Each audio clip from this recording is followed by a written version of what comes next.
अस्सलाम वालेकुम students, welcome to my channel. Book review series में आज हमारे पास जो बुक है that is the clash of civilization and the remarking of the world order, जो कि हमारी लिखी है सैमुअल पी हंटिंगटन ने।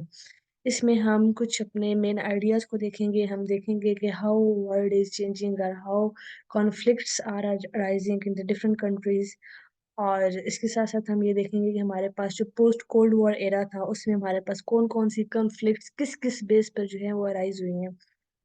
इस बुक में बहुत सारे बेसिक पॉइंट्स ऐसे हैं जो कि हमारे पास डिफरेंट एसेज में, हमारे पास पाकिस्तान अफेयर में, करंट अफेयर में हम उनको यूज कर सकते हैं।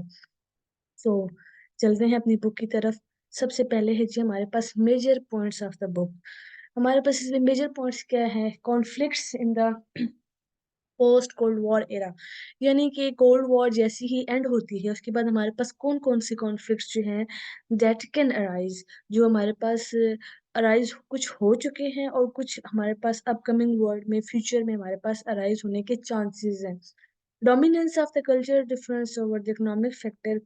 कोल्ड वॉर से पहले हमारे पास ये था कि हमारे पास जो थे वो जितने भी आपस में लड़ाई झगड़े होते थे that was the just because of the economy, और हमारी जो आपके कह सकते हैं कि आपकी इकोनॉमिक स्ट्रेंथ थी उसकी बेस पर जो कंट्रीज थे वो डोमिनेट करते थे। But after the cold war आप ये कह सकते हैं कि there are the dominance of the cultural difference over the economic sector.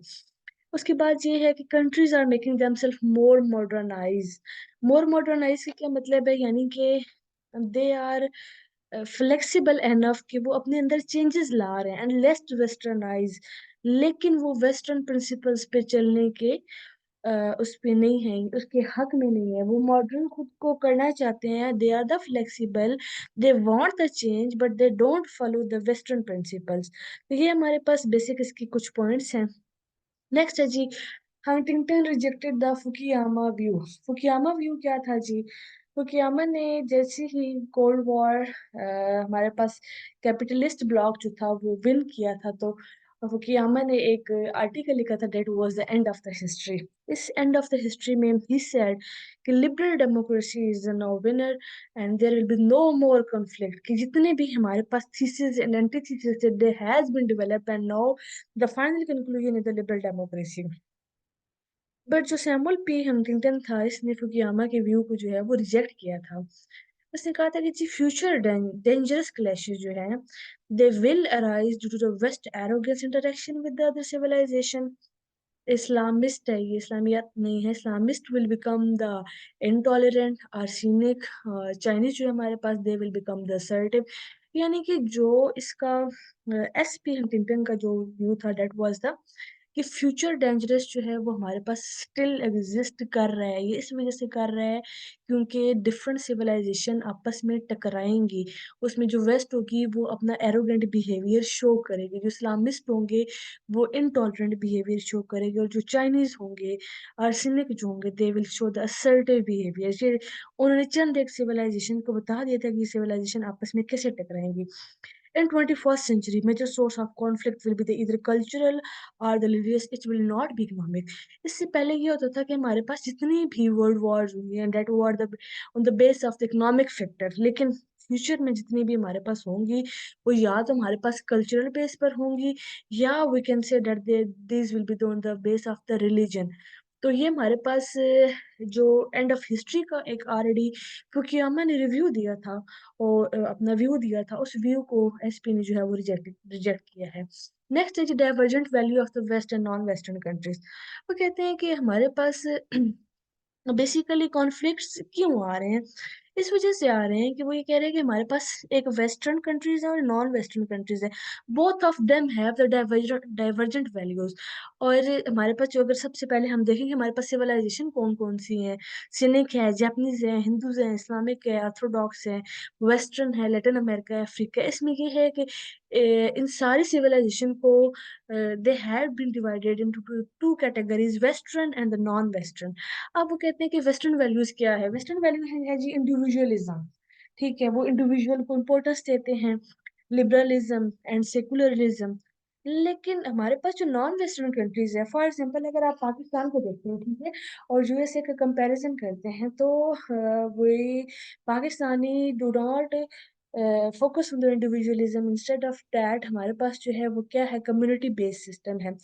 अब आपके पास जो यूएसए है वहाँ पे सेकुलरिज़्म जो मैकावली ने आपको एक पॉलिटिक्स का वो एक रूल दिया था कि religion should be separate from the politics secularism है। बट स्टिल हमारे पास जो नॉन वेस्टर्न कंट्रीज़ है, आपका पाकिस्तान, आपका Iran, they give importance to religious values and also they go forward politics along with the religion values. इसका मतलब ये है कि दोनों आपके वेस्टर्न एंड नॉन वेस्टर्न के दरमियान जो बेसिक क्लैश है that is the values clash. यानी कि दोनों के जो कल्चर हैं, जो दोनों के जो थिंकिंग पॉइंट ऑफ व्यू है that is the different. Next है हमारे पास cultural identities are becoming important. अच्छा जी, मार्क्स ने आपको जो मार्क्स की जो फिलोसफी थी मार्क्सिज्म है that is basically based on the two classes rich and the poor classes. उसने कहा था कि हमारे पास जितने भी कॉन्फ्लिक्ट एग्जिस्ट कर रहे हैं that are just because of the classes कि आपके पास रिच और पुअर के दरमियान जो है वो हमेशा से कॉन्फ्लिक्ट रहा है। यानी कि he give the economic factor. But जो हमारे पास एसपी है इसने अगेन मार्क्सिज्म को भी जो है वो रिजेक्ट किया है एक तरह से। उसने कहा जी Marx classes are the rich Marx classes and the rich poor conflicts are not existing but conflict among the people that are the part of the specific civilisation. यानी कि कॉन्फ्लिक्ट्स उन लोगों के दरमियान हैं जो खुद को किसी भी सिविलाइजेशन का हिस्सा मानते हैं और उनके अगेंस्ट वो लोग हैं जो खुद को किसी दूसरी सिविलाइजेशन का हिस्सा मानते हैं। यानी कि countries that are united on the cultural basis में वर्क टुगेदर। वो कंट्रीज जो आपके पास कल्चरल बेसिस पर यूनाइट हुए हुए हैं वो आपस में बहुत अच्छे से काम कर सकते हैं। If two countries are joined by ideology and they don't have the cultural identity is not same. उसका मतलब ये है कि अगर आपके पास दो कंट्रीज हैं वो आइडियोलॉजी के बेस पर जॉइंड हैं बट उनकी कल्चरल आइडेंटिटी सेम नहीं है, ठीक है, तो वो फिर सेपरेट हो जाएंगे। और इसकी example north and south Korea इस बुक में मौजूद है। इसकी one more example you can say that कि आपके पास जो फेलियर्स है सार्क का, सार्क के फेलियर में आप इसको बहुत अच्छे से पुट कर सकते हैं। whenever you're discussing the failure of a SARC you can say that there is the cultural difference between the members of the SARC। यानी कि आपके पास पाकिस्तान है, इंडिया है, दोनों के कल्चर डिफरेंट है, रिलीजियस वैल्यूज डिफरेंट है, दोनों अलग अलग सिविलाइजेशन से हैं।